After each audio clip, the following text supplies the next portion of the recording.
Women clustered like buzzing bees at the hive door. Where's Medea? There, mourning for what you have done. Ha! What she has done. Not I. Not by my will. She and my sons are exiled. Is there another dog here? So Medea, you have once more affronted and insulted the head of Corinth. This is not the first time. I've seen what a fool anger is. You might have lived here happily, secure and honored. I hoped that you would, by being just a little decently respectful toward those in power. Instead, you had to go mad with anger and talk yourself into exile. To me, it matters little what you have to say about me, but rulers are sensitive. Time and time again, I've smoothed down Creon's indignation. Then you, like a madwoman, like a possessed imbecile, wag your head and let the words flow again. You never cease from speaking evil against him and his family. So now, you've got it. Call yourself lucky, Medea. Not to get worse than exile. In spite of all this, I have your interested heart, and I am here to help you. Exile is a bitter business. I want to make some provision for you, although you hate me. And in particular, the children, my sons, our sons. You might have been decent enough to thought of our sons. Did you consider them when you betrayed this house? Certainly I consider them. It was my hope they would grow up here, and I, having married power, could protect and favor them. And if perhaps, after many years, I become Dynast of Corinth, for that is Creon's desire, to make me his heir, our sons would have been a king's sons. I hope to help them wherever they go, but now, of course, I must look forward to younger children. It's enough. Something might happen. It is likely that something might happen to the bride and the marriage. I'll guard against it, but evidently Creon is right to be rid of you. Have you finished now? I thought I would let you speak on and spread out your shamelessness. Before these women, the way a tyrant trader unrolls his rare fabrics. Do you like it, ladies? It is the dog's daughter's husband. It is a brave person. It has finally got up to its courage with a guard of spears to come and look me in the eye, in the face. Oh, Jason, how have you pulled me down to this hell of vile thought? I did not used to talk like a common woman. I loved you once, and I am ashamed of it. But there are some things that ought to be remembered by you and me.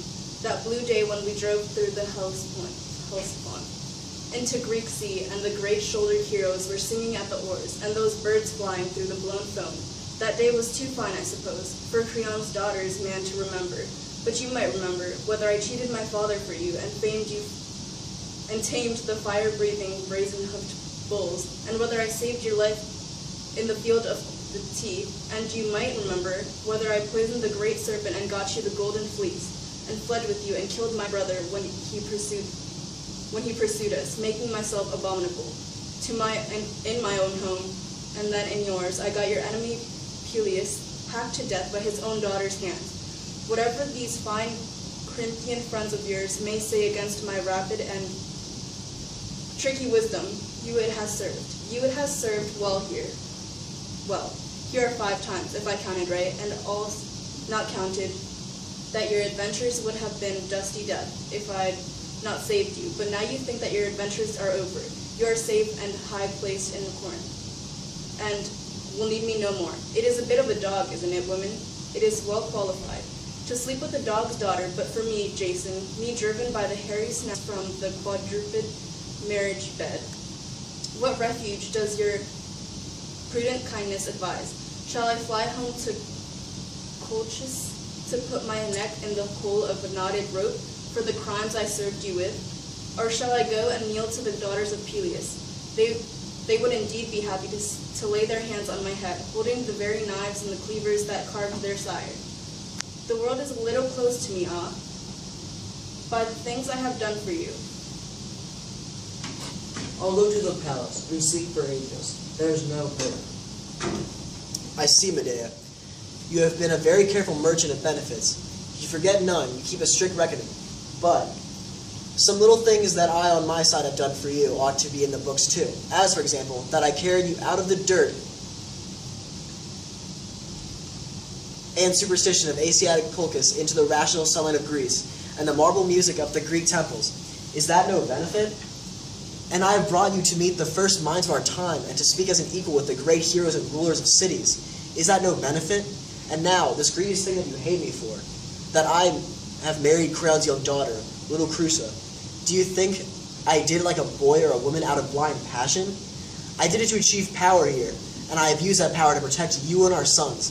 but your jealous madness has muddied everything. And finally, as to those acts of service you so loudly boast, whom do I thank for them? I thank divine Venus, the goddess who makes girls fall in love. You did them because you had to do them. Venus compelled you. I enjoyed her favor. A man dares things, you know. He makes his adventure in the cold eye of death, and if the gods care for him, they appoint an instrument to save him. If not, he dies. You are that instrument. Pause. Here it is, the lowest, the obscene dregs, the slime and the loathing, the muddy bottom of a mothered cup, when a scoundrel begins to invoke the god. You had better go, Jason. Vulgarity is a contagious disease, and in a moment what could I do but spit at you like a peasant, or curse you like a drunken slave?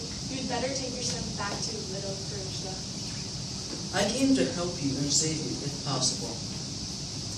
Your help is not wanted. Go, go. If I could see my boys, Go quickly. yours regret them. That is it.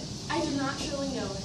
Loathing is all. This flesh he has touched and foul, these hands that wrought for him, these knees that ran his errands, this body that took his, what they call love and made children of it, if I could peel off, the flesh, the children in memory. Poor misused hand, poor defiled arm, your bones are not unshapely. If I could tear off all the flesh and be bones, naked bones, salt-scored bones on the shore, at home in Colchis. God keep me from fire and the hunger of the sword. Save me from the hateful sea and the jagged lightning, and the violence of love. Pause. A little love is a joy in the house. A little fire is a jewel against frost and darkness. A great love is a fire that burns the beams of the roof. The doorposts are flaming and the house falls. A great love is a lion in the cattle pen. The herd goes mad, the heifers run gone, and the claws are in their flanks. Too much love is an armed robber in the treasury. He has killed the guards, and now he walks in blood. And now I see the black end, the end of great love, and God save me from it. The unburied horror, the unbridled hatred, the vultures tearing a corpse. God keep me clean of those evil beaks. Pause. Anemone. What is she doing, that woman? Staring like stone, staring. Oh, she has moved now. Annihilation. The word is pure music. Annihilation. To annihilate the past. It is not possible, but its fruit is the present. Cannot be nipped off. Am I to look in my son's eyes and see Jason's forever? How can I endure the endless defilement, those lives? That makes Jason and me better to be clean bones on the shore, bones to have no eyes at all. How could they meet, white bones, on the black seashore? Oh, but that's far, not yet Corinth must howl curse. The holy fountains flow from the earth. The smoke of sacrifice flows up from the earth. The eagle and the wind swan fly from the earth. Righteousness also has flown up from the earth to the fleet of God. It is not here, but up there.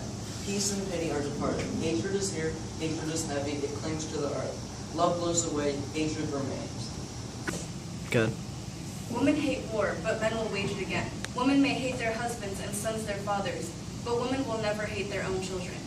But as for me, I will do good to my husband. I will love my sons and daughters and adore the gods. If I should go into the house with a sharp knife to the man and his bride, or if I could find the room they sleep in and hear them wake in the white of the fire and cry to each other, and howl like dogs and howl and die. But I might fail, I might be cut down first, the knife might turn into my hand, or the fire not burn, and my enemies could laugh at me. No, I have subtle means, and more deadly cruel. I have my dark art, that fowls would call witchcraft. Not for nothing I have worshipped the wild gray goddess that walks in the dark, the wise one, the terrible one, the sweet huntress, flower of night. Hecate in my house at my heart. My lady, he was leaving Creon's door. He is coming. Aegis is coming. The power of Aegis. I will not see him. Go back and tell him so. Ancient goddess, to whom I and my people make the sacrifice of black lambs and black female hounds, Holy One, halter of crossroads, Queen of night, Hecate, help me now to remember in my mind the use of the venomous fire, the magic song, and the sharp jet.